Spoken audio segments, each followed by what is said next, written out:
What's up, everybody? Today I have with me Michael Curtis. He's going to help us with system tuning stuff, and we're going to dive in and see what we can get out of the system that we already have. So we have mismatched speakers. We've got a Meyer over here, and we've got a JBL over here, and it's not ideal. And we're going to try to do our best with what we have without getting on a lift, without putting up the scaffolding, to see if we can squeeze the most out of this sound system without spending any money on gear.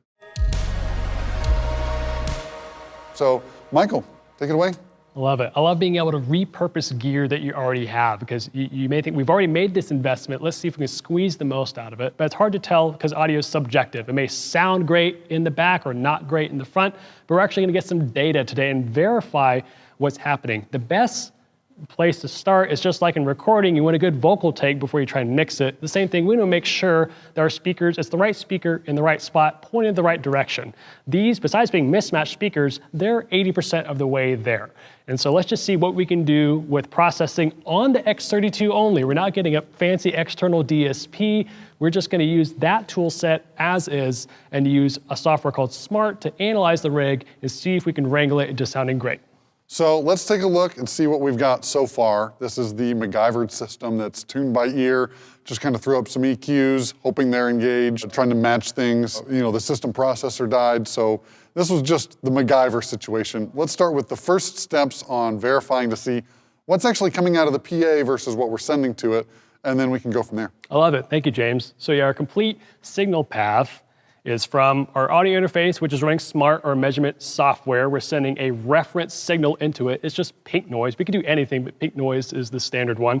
It's hitting our console on a channel, and it's going directly out to a stereo bus, and that stereo bus is hitting a matrix, which has our processing on it. So think of it as a container of the mixing, the mix itself that we can apply EQ to shape the sound. That passes out directly to our self-powered speakers we have in the air. Right now, we're gonna look at first just our solo left main. In this room, we got a left and a right flown main, and then a left and a right floor sub. So right now, we're just gonna look at that left main. I've got some microphones out in the room that I've placed strategically that we'll walk around and see here in a little bit. But first, we're just gonna take a look at a front to back in the room. I got a mic in the front row, the middle of the room, and the back of the room. And we're gonna see what that looks like here in Smart. So if I run the generator, I'm gonna bring it down here first to see. We're gonna hear what sounds like my 2-year-old sound machine come up. And I'm gonna have to have the master fader up as well. There we go.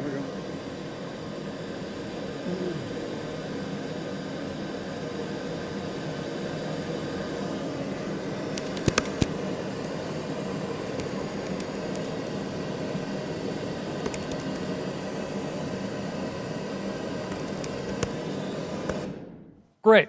So I've captured the response at these 3 different mic locations. So I remember the acronym when I'm using 4 microphones, GOPY, G-O-P-Y, green, orange, pink, yellow.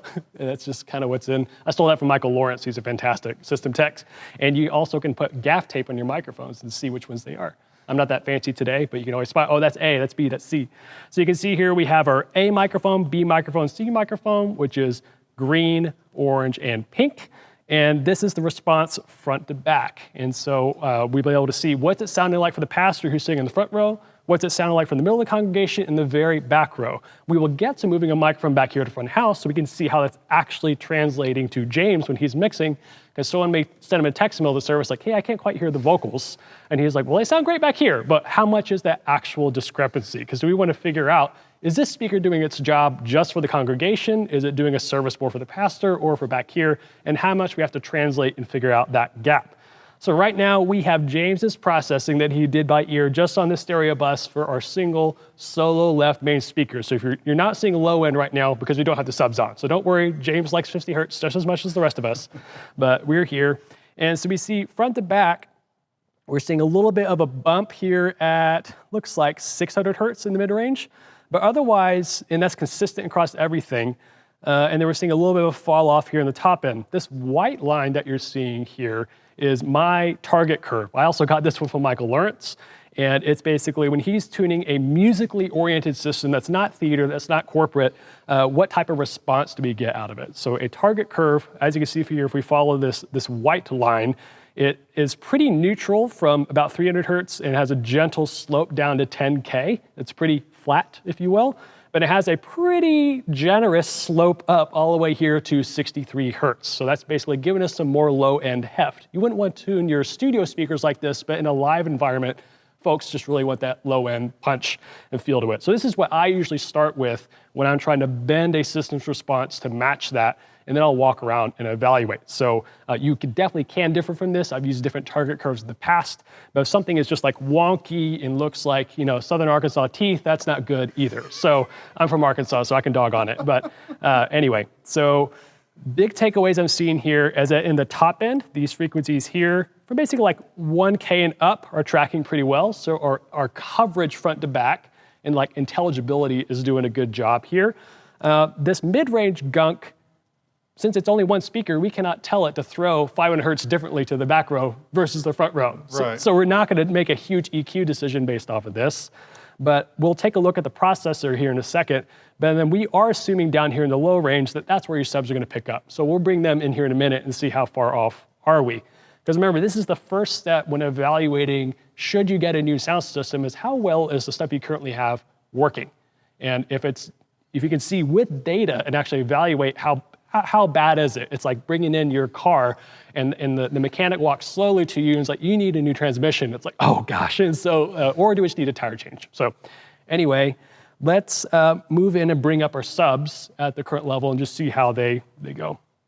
What I didn't do earlier is set my delay time. So if you're a smart aficionado, that's a lick on me. I'll set that this time.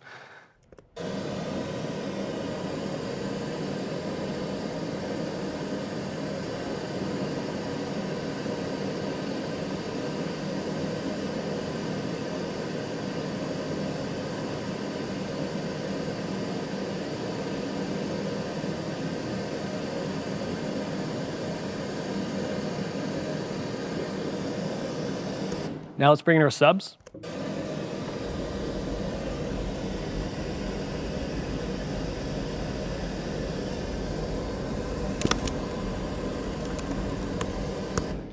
Great.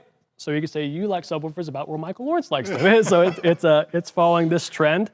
So overall, what I think we can do later on when we actually work on the total system EQ is work on this lack of basically like the low mids, if you will. And again, we'll evaluate what things sound like at this target curve. Maybe James is onto something if this room just sounds horrible to have a lot of stuff there. So we will see that. And we'll move the mic around a little bit as well. So let's take a look at James's processing, what he has so far with that Pultec, because here's the real kicker. We have a different mains right speaker than we have mains left. So we're probably going to have to do different EQs on each. So how did that happen, James? One broke. A worship leader had a spare one he lent us. So it got flown, and it's been there for a long time. I love it, man. Yep. So do you have a left side, right side congregation? You know, people are pretty consistent in where they like to sit. Okay. So, yeah. I don't know if the speakers have anything to do with that. I love it. That's funny. I'd be like, oh man, I just really like the Meyer today, not the JBL. Like, you know, that's funny. Very cool. Okay, so let's take a look at the processor here. We're going to go up to M32 Edit, and that's across a matrix here, the front of house, and we'll go to Effects, 5 through 8, right here, Matrix 1, Matrix 2, and this is the dual, meaning we have stereo or individual control. Yeah, dual mono. Dual mono. Of stereo linked. Exactly, fantastic. Unlike the precision limiter, that one will bite you. So we're on the A channel, meaning the left. So this is the EQ that we're seeing for the left speaker. And it looks like it's flat unless I'm not seeing anything else here. Okay, so now let's move on to B. And we have some high attenuation. That's it. So imagine that. We're bringing down top end on JBLs. JBL makes great stuff. Some of their other models I've worked with have the tame a little bit of that. So we are bringing down some high attenuation. Some looks like at 12K to match. Yeah. So we'll move our microphones in a minute and see how close you got. Okay. It's a nice game of whack-a-mole. So I always like to measure where is the system as if I just walked up on a Sunday and see where we're at, and then at every point. And then I usually like to start from a completely clean slate and then see like, okay, what can I do with it with the same tools that we have? And then we can compare. We can save a scene, put it on one or the other. This is not James versus Michael, but it is just like, hey, what could James' ear get on any given Sunday, and then like, okay, if we brought in like a real rig and started measuring how much further can we take it over, at the end of the day, I don't think we'll need to fly anything different in here to get great results. It's just a saying like, hey, where are we at? Is this going to be usable? All right, so we're gonna go ahead and bypass this guy, and now we're going to move some actually, we'll keep it in line, and we're gonna move the microphones over this side and see what the JBL's doing. Sounds great. Sound good? Yeah. So as far as microphone placement, it's a good idea if you're doing this yourself, even if you just have one microphone, to measure a speaker, you want to be on like the direct center throw of it. And so this guy, I know it's kind of hard to see him camera because we're dark, but we are directly in front of this speaker. And I'm starting here in the front row. It's the very front of our audience. Put one in the middle, one in the back. So you don't have to have 3 microphones to do this. You can just take 3 separate measurements. You're going to get a lot more steps in today than James and I, but you'll be able to capture what's going on. So this is usually a place I start. Take the speaker that's covering the most amount of the room, start at the front, start at the middle, start at the back, capture at equal levels, and then compare what's going on. So we'll march this guy over here with my pretty blue cables. Move it over to the right side. And of course, I've looped myself. And now we'll come back. Unplug this dude. And to be clear with this system, we have no front fills. It's just these 2 in the air and 2 subs. So it's a pretty simple rig. I've never met too many systems engineers who did not meet their step count for the day. It's always very common. So, and you also want to point your microphones directly at whatever you're measuring. You'll see sometimes in acoustics videos or acousticians taking looks of like measuring a space and the microphone's put away up in the air. You don't want to do that. You want to point directly at the speaker. And I'm using Smart today, phenomenal piece of gear. It's also pretty expensive. You could try this with an open source piece of software called Open Sound Meter.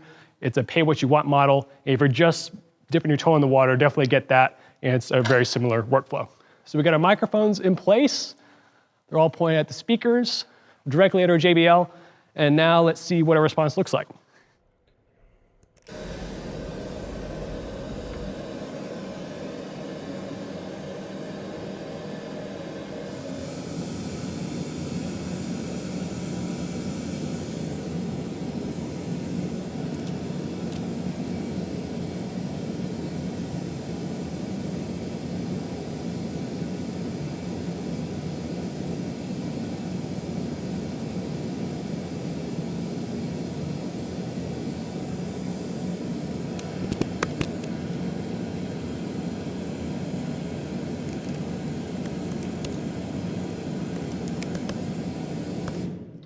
One question, you hit the fine delay. Do you prefer doing that over delay tracker, or is it a DSP thing, or is it just a workflow? You just do it every time? I'm just used to finding it because I always forget to turn it off when I don't need it.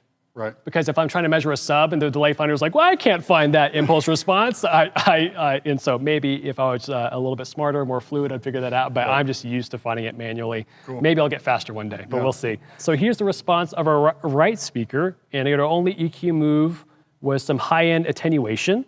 So what we can do, we can look at the front to back, and we actually have microphone C, which is in the very front, is no surprise, our pink trace a little bit louder in the low end because it's closest to that speaker. Right. But otherwise, we're tracing pretty nicely front to back as far as high-end coverage, which is great. So if these are overlapping from 1K and up, that means our high end is gonna be nice, and it's expected to have a low-mid bump the closer you get to the front of the speaker, because the speaker, the lower you go in frequency, the less it's able to control it. So it goes from a nice pizza slice to more like a blob out in all directions.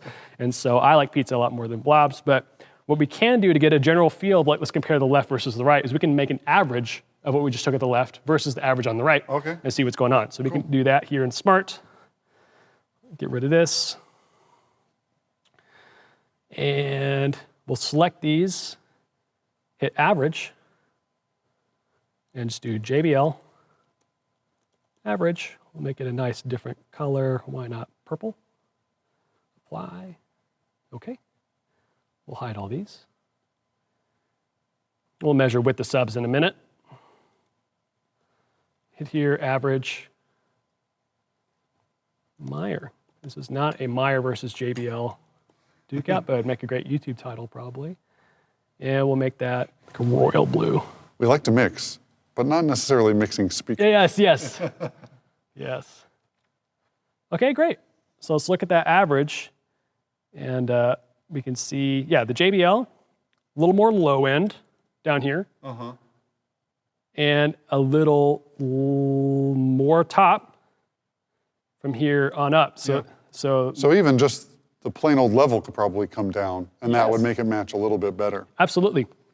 Absolutely, because we want the low end. I guess it's easier to shape the low end on an individual speaker and match levels. Or I guess we want the overall level to match in the high end, and then we can use low end across the whole system to kind of tailor it together. Right.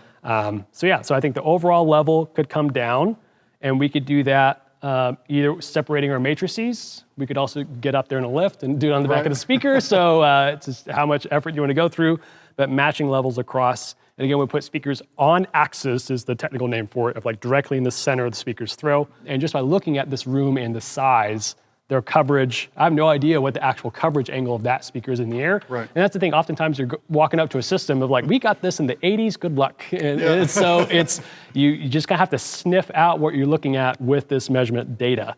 So what we can do is I think we could separate our matrices, which also give us individual EQ control to be able to shape our system to the desired response. And we would actually move to the channel EQ and do that and see if we can basically redo what we just did, but then use EQ to bend it to a target curve, put it on the other side, bend it to that target curve, and then play them together. Yeah, maybe this is an X32 specific question. Sure. I thought that if the matrices are not stereo linked, then the left-right bus will not go left just to matrix 1 and right just to matrix 2. That is a great Maybe you have a better solution for that than I did, or maybe I'm just wrong. But I thought that was the reason that I went on the insert route to begin with, was I couldn't have these deselected to be coupled on the EQ without it being not a linked channel. But maybe there's a parameter in there that I'm not aware of. No, I think you're absolutely right. I think it would sum them to mono. So that's a fantastic catch. That's why you're the X32 expert and not me. So by James's course. And so not on the X32.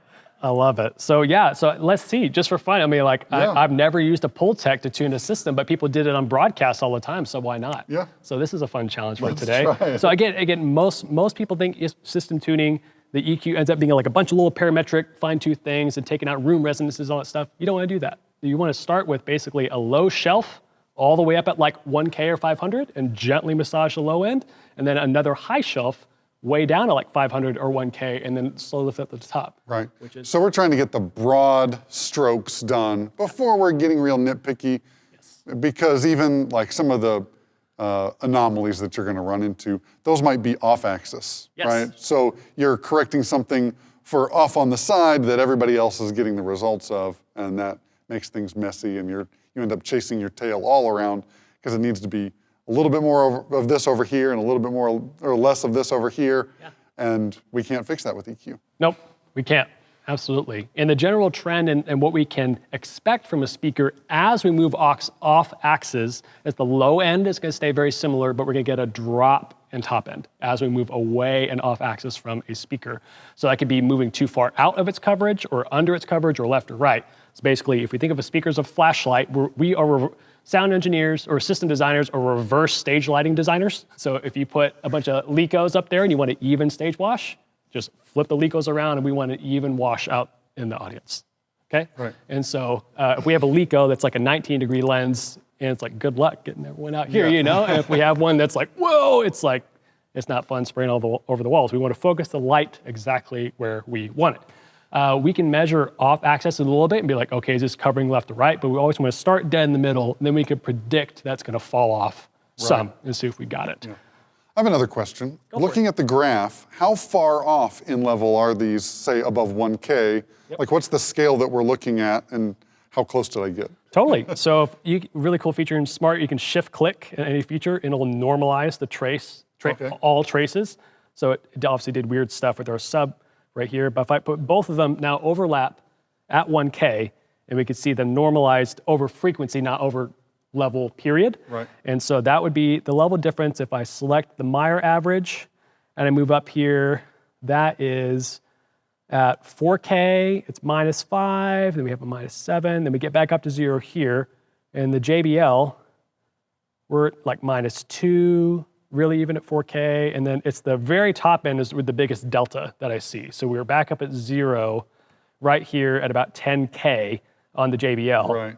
And then the Meyer,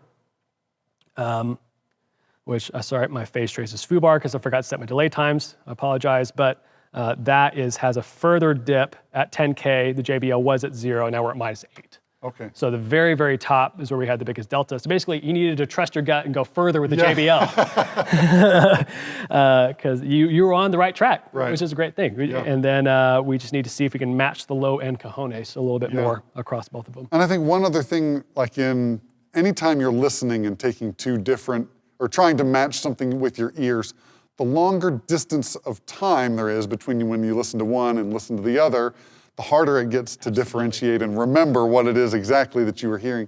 So even between walking, from the left side of the room to the right side of the room and then coming back here to make an adjustment, it's hard to remember exactly like, how much did this hi-hat change? Yes. And trying to get the level, correct left to right. And then even on a recording, there's gonna be panning and different things. So that's one place where tools like this really help you get it dialed in much more precisely than, even if you've got golden ears. Sure. You still don't necessarily have a golden brain. Yes, yeah. No, I love that. It helps take some of the pressure off for me to have to because as audio professionals or even volunteers would feel like, well, I should know how to make things sound good. I spend my life with an EQ, dialing things in. Why can't I do it for this system? But it's hard to have the memory move around, and this is just a fantastic tool to have quantifiable data. Then you can verify it with your ears. One of the comments I get is people are like, on my YouTube channel, are like, man, I've been doing this 30 years, I just use my ears. And I was like, well, I do too.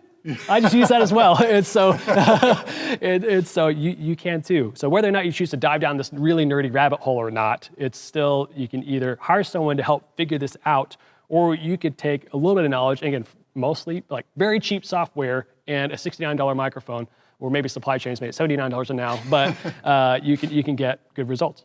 So do we want to move the microphones, or maybe we can just start with the right side so that the microphone's already there and see how much damage we can do with economy of motion. Yes, yeah. All right, so we'll get rid of that here. And let's set our Pultec back to 0, just so we can trust that. Cool. And the other thing we have in line that we haven't talked about is a high pass filter, right? Across, and now that's... Right, so on the Matrix, there's a high pass filter on the mains to act as our crossover, because our other crossover decided to not pass audio one day. So this was the I'm on the road calling the worship leader on the phone solution. I love it. So I love it when crossovers turn into the Black Knight. It's no fun for anybody. So right now you can see that here we have just the regular low cut, which is really similar to a Butterworth 12 dB per octave or second order for those keeping score at home at 80 hertz. And we can change the slope if we really wanted to get nerdy a little bit later on. And what that's doing is basically saying mains, hey, subwoofers, take care of everything below 80 hertz, thanks. And subs are saying, hey, everything below or above 80 hertz, thanks, take care of it. So that's all a crossover is doing, taking care of that. The phase gremlins can get you if this isn't done right, but we'll have that push that lower down the totem pole than getting our overall system tonality right. All right, so if we're moving here to our Pultec, that was on our effects, we'll bring that up. Move over to B, which is our right side, and you were bringing down 10K right where that buildup was. So hey, you can trust your gut. Come on, man. I've got something going on. I love it, man. You're doing a good job. Okay, so let's flatten it out just so we can be, is that command click? Or maybe I can just bring it to 0. There we go. And we are zeroed out here. And now we're gonna play some pink noise, and you'll just see me messing around with the EQ to see if we could bend the JBL's response to our target curve. I'll get rid of all these traces now. Or we'll leave that. Okay, pink.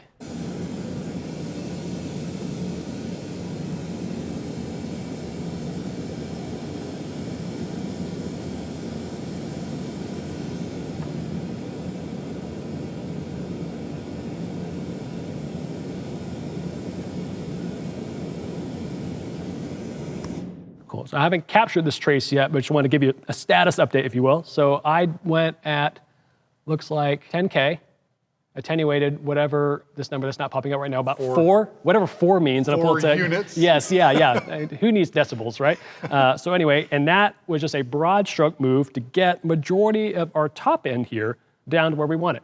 So if we want to get super surgical and address kind of like that super zippy 12K stuff, but again, that's only at one point in the audience. It's very tempting to start chasing these little gremlins, but that's why having multiple measurements at once lets you know, like, what can you trust? Of like, it's now a 2-to-1 ratio of like, I'm right, dude, we don't need 13K. Right. But that one microphone, let's see, our very front microphone, which is most off axis with our speaker, which is most likely to get the most spurious of things, is saying like, wait, there's too much 13K. You're like, no, hang on, it's all right. And I mean, that goes to show the benefit of having multiple microphones is we didn't have to take a measurement, save it, move the microphone, take a measurement, save it, move the microphone.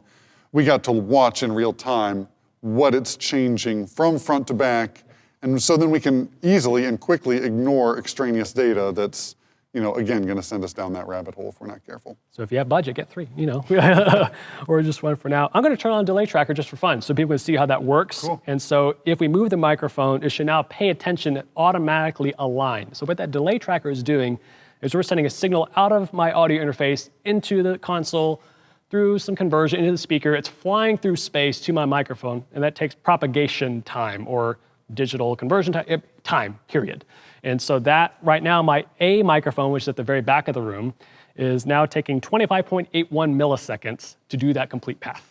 But if we are comparing two things that are out of time, it's going to look like a big giant phase problem, but it's not. So this syncs it up. If I hit Command I, you can see my impulse response. And I'll click on this guy, and you should see a nice little peak centered right up.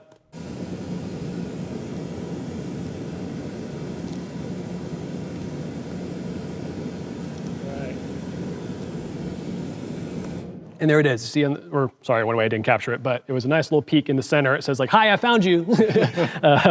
And that's our impulse response. So we have aligned top end. Now let's move a little bit further down. And to clarify, this target response or target curve that I like to use is for one side of the PA. So do it one, and then combined, it's going to sound different. And the reason why you just want to get one side at a time is who knows how wide those are apart, who knows where they're at in reference to another. That's all you can really control. Right. And so you then by ear fine tune the total system response. So I get one side as a unit to this target response, and away we go.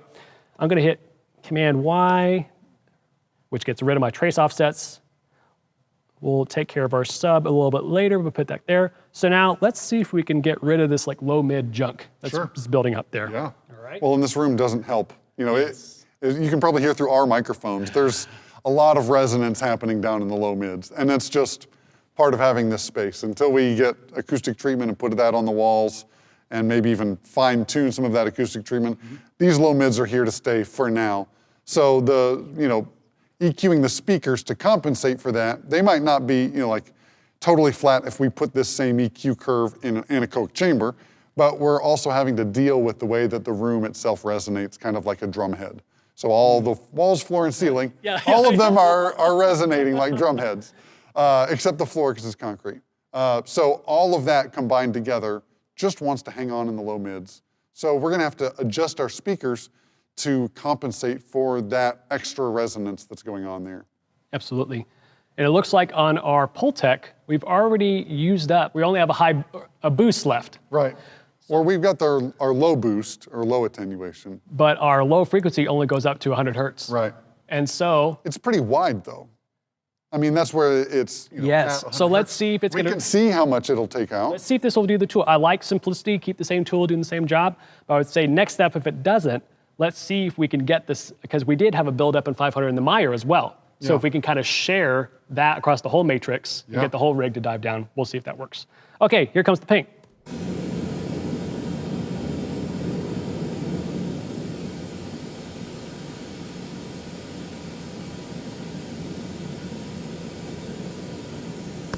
All right, have that hang out there. So it did do its job. I brought everything down. And now we have, if I was doing like a corporate show with a bunch of lavs, I didn't want a bunch of boom, that I would say, great, we're here. But we have the advantage of a church service having people talking a lot and a big band. So we've got to get both. We got to get both. So we need that nice low-end ramp to come up. So what's good to know though, the Pultec, even at 100, just how wide that is. I mean, like everything down, like up to like 500 started to like bow down. Yeah. Which is pretty cool. So let's see here. James, would you rather see if we can get tailored mid-range and see if the speakers can keep their low end bump? Or would you think now can we go back to a master EQ on like 100 hertz low shelf and see if we can get that 100 back up? I say let's go for the master EQ. That's kind of the way that I would lean toward. If it was me and I was looking at this and trying to do that, that's where I would go next. Okay, so we go to the channel EQ on the matrix. Yes. Okay, and then a low shelf to see if we can get that back? Yeah. Great, let's do it. Cool, so now, Yeah, I think this will let us, because in here I've got the low cut for the high pass filter at the moment to be our crossover. I don't know if low number 2 will be a low shelf. If I can. we can just do a wide band. Let's see if it'll. This is an X32 test, ladies and gentlemen. Okay, low shelf. Woo, look at you. Whee. All right, great. I'll let you twist this knob. I'm just gonna hit the pink, Sure, and then we'll let's see, do it. see what happens. Let's see what we can hit. And if I were a real system tech, I'd be capturing it every step and documenting all this, but that's not fun to watch. So we're just gonna keep, like, I just want to get a hold of the workflow here and the methodology behind how we're moving. Here comes the pink. There's some meat.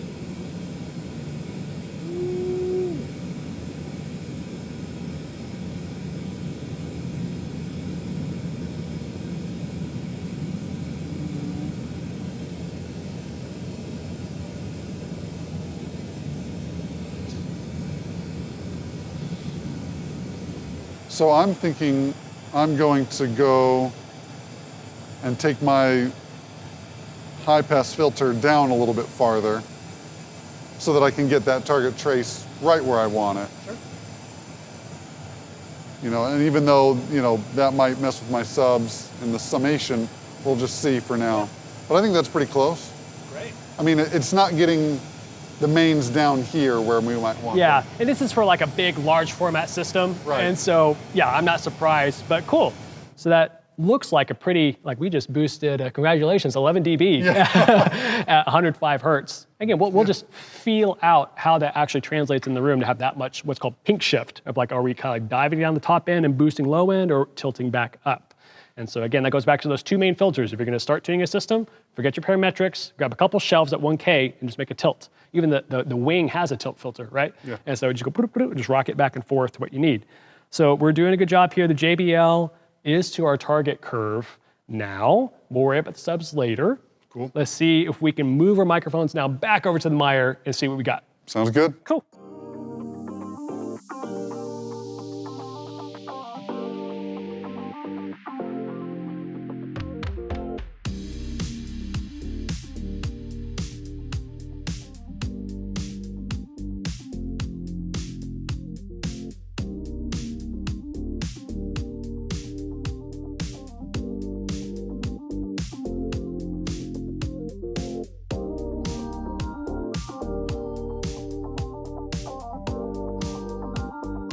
Let's take a look at the left side again. Back at the console, yep. So I'm just panning it over to our left speaker. And here comes the pink. And I'll get rid of our, oh no, here we are, we're good.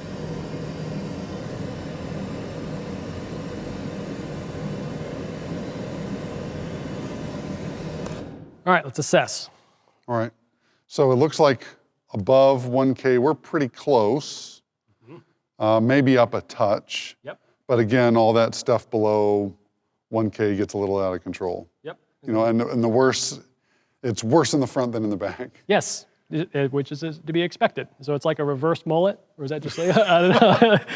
So it depends who you ask. So we have 1K, make sure my trace offset is not doing anything. So we're gonna do something where now we're just doing the inverse of what we did for the JBL.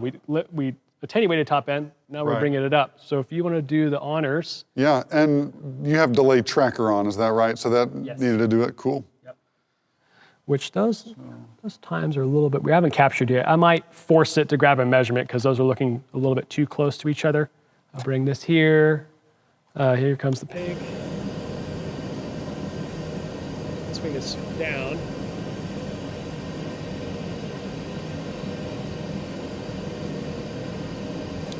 Let's break.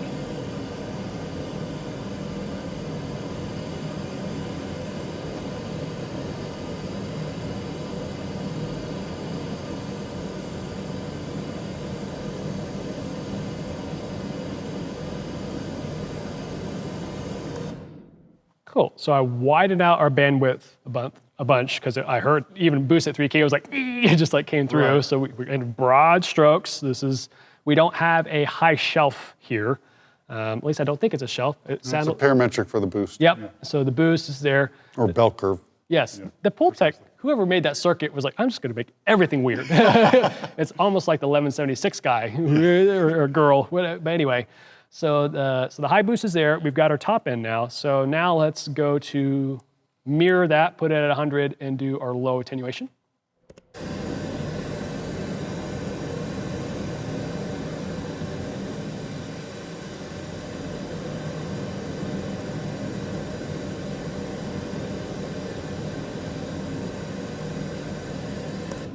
Close enough to a little more.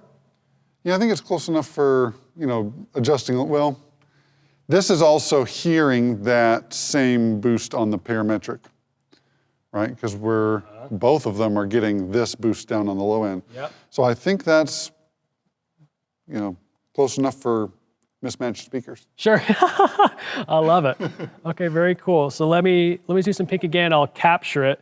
And then we can now redo our averages and see, we can compare pre-averages and now how close we got them. Yeah. And then final step would be after we got the tonalities right, if we want to, we do have individual gain controls, and now we could completely level match them. Right. Make it equal on that standpoint. And since we don't move our mics again, we'll just match the Meyer to the JBL. Right.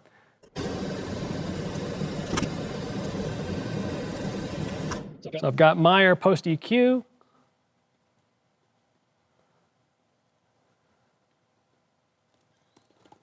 Typing as fast as I can.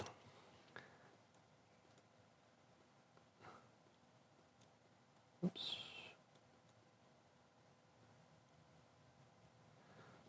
Got JBL. Post. EQ. Hide all these guys. Hide all that. And wham bam. That's tracking much closer than it was. So let's bring back our originals. Yeah, so you can see it's pretty, they're pretty just tilted in the opposite directions. We just had to tilt it back. Yep. Again, it's the macro move we had to do without even having to do it. It's basically a little more at 1K, a little less at 1K. Or yeah, in opposite direction. Yeah, above and below. It's a teeter-totter. It is. It's a teeter-totter. And so, because a room is going to naturally have that low-mid buildup. High frequencies are only going one spot. Low-mids are going everywhere. So it's just going to swim around, and we need to help account for that. So that's the left and right in our system. And so now let's fold in our subs, see where we're at. And then we can play some music, some of James' favorite Steely Dan, and see if he likes it. All right, so we're on the left side now. Without getting any copyright strikes. Oh yeah, so I'll pull premiumbeat.com. So royalty-free. Let me put my delay tracker back on find, because we're gonna turn on subs.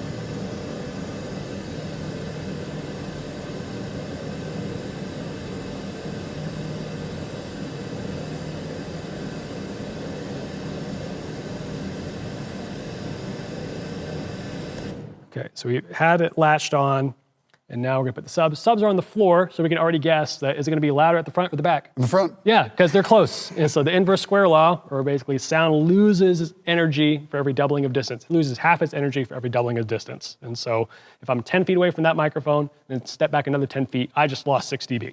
So that's the advantage of flying your subs, is you decrease that ratio of someone getting slammed in the front and then not getting any chest in the back. So. But some people like that. Yes, that's the thing. That's when now you just add fill subs to put in the air and in the front, and so so that's a lot of fun. Okay, here comes the pink. We are on the Meyer, and we're going to fold in our subs.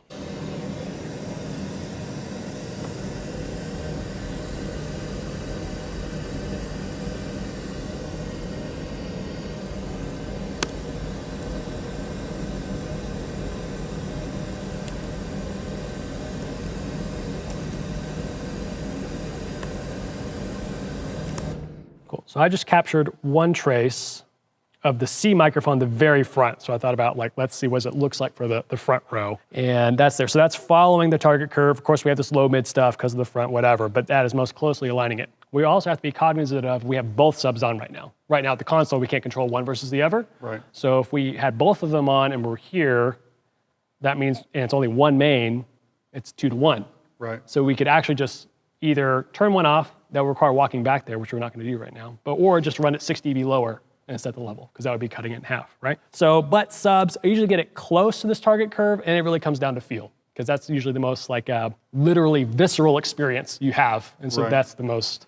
And church to church, that's going to vary what right is. Yes. In different demographics, you're going to need to feel it different, and what that is for you. One church to the next is going to vary a lot on what feels right. So don't discount the fact that your culture, your subculture, who your audience is, and if they want to feel the low end, because some of them really do, and some of them really don't.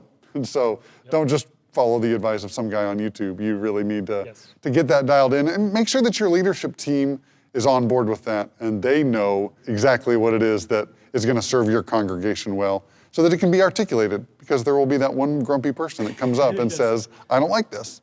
And if your leadership team has your back, you're going to have a much, much better time with that conversation. Absolutely. And James does have control over it back here because he has his subs on a matrix. I would advise you against running it on an aux. I have a video on that on my channel for a bunch of reasons. But if you want to run it that way, that's totally fine. But I would say I was filling in at a church and I was mixing, and they really like subs. But a friend of mine, he was playing guitar that week, and his grandfather came to visit and has a pacemaker, and he had to leave the service because he felt like his chest, it was just, whether it was psychological actually happened or not, like I'm glad at the console I could bring down the sub just so he could come back into service. And so as much as I love like having the processor handle everything and just give me the left, right, bro, and we're good, sometimes it's really nice to have control in the middle when you're under fire. One thing I wanted to show you is just how much sub a couple of churches like. I just finished an install, and you can see the traces here. Here's 1K at 0. Here's 63 hertz or 51. That's 21 dB above. So and so that's bumping. We had 4 dual 18s in the front that I flew, and then another delay sub with 4 single 18s. It was a lot of fun. And so I was like, is this enough sub? They're like, nope. I'm like, okay. And just thankfully that we had plenty of power and still like 10 or 12 dB of headroom in the system, so they could have more, but it varies from congregation. All right, so now that we have subs roughed in volume-wise, what would be left is to like absolutely align mains and subs, but that might be a little bit foobar because we have to move our high-pass filter, and that's just kind of like that's more of a subjective decision of like, do I really care about making sure the low end is carried in the mains, or do I want to farm that out to the subs? I can move that up, so that's something you can mess with. I would probably keep it in the mains to situation. We could cover mains to sub alignment in a different video, probably outside of scope, but what I think we want to do is walk the room with them being roughly in the right spot. We haven't delayed this sub 30 milliseconds or anything, and just see if the impact feels right and the tonality feels right, and with our ears, see if we need to turn up left or right, and then come back and make our final adjustments. So we'll cue some stock music, and we'll tell you what we think.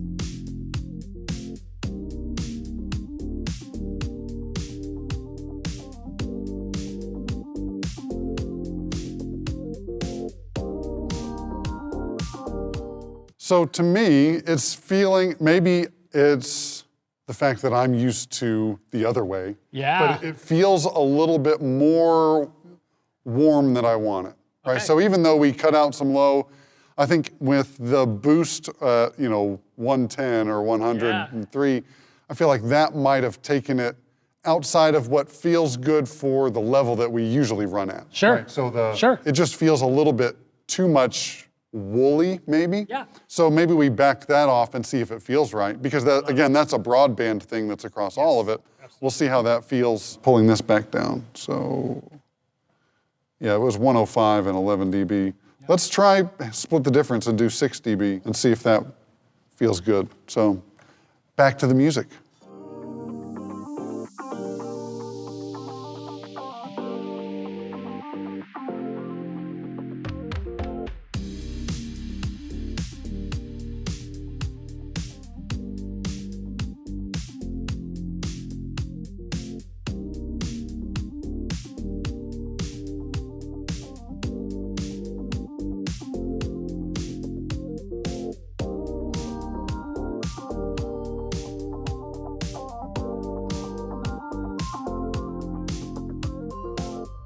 So I'm feeling pretty good about that. Yeah, it feels, like it's got the warmth. I feel like when I push up a live vocal that's got a little more dynamic range, it's gonna still feel that fullness and bigness.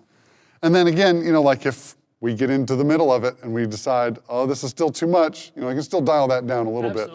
And that's what it takes with, trial runs. You're having to do the dance between system tuning and mixing. Yeah.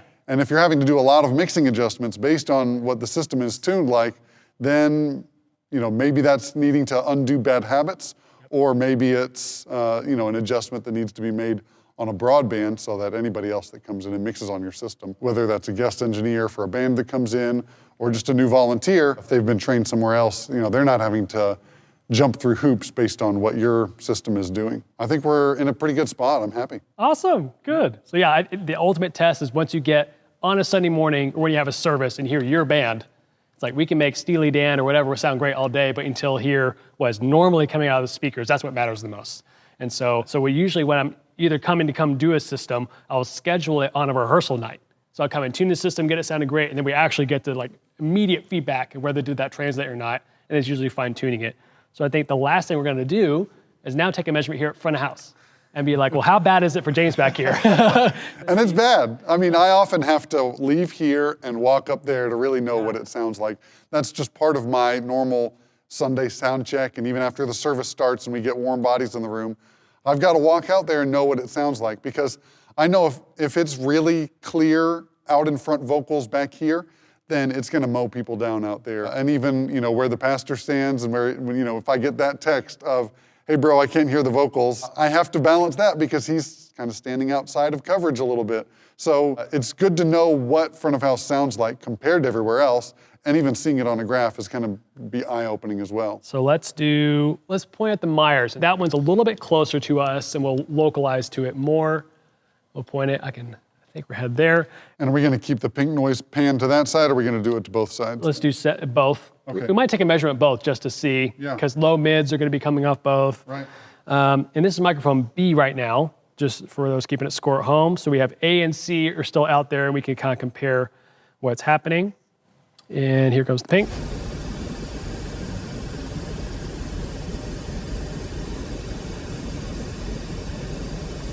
Is that good?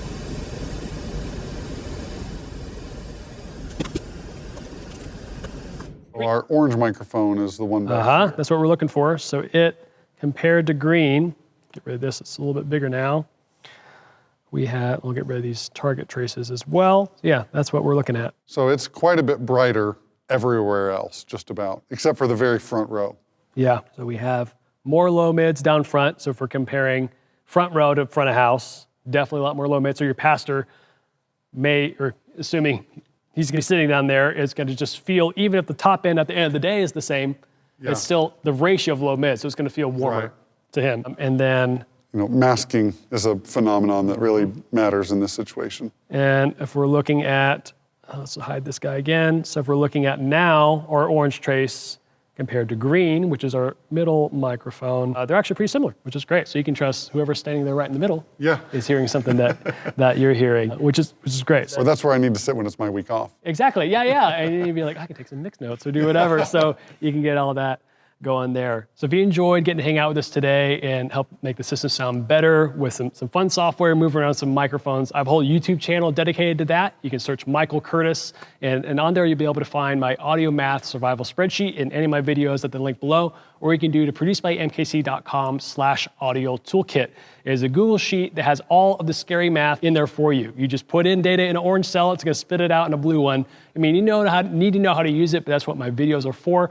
I want to help make the process of figuring out the trigonometry and all the underlying physics behind getting great sound systems all there for you, so you can put that together and get great sound systems. Whether you're a portable church, have to do this every week. If you're overhauling your own sound system, I think it'd be a great tool for you. I've really enjoyed the spreadsheet. It's awesome. Go check it out. Be sure to check out Michael's videos. They're a great deep dive into all the stuff that's really nerdy, but he makes it really approachable. So thanks for coming out. Appreciate having you here. And be sure to hit subscribe. Don't ding that little bell. And we'll see you back here next time on Attaway Audio.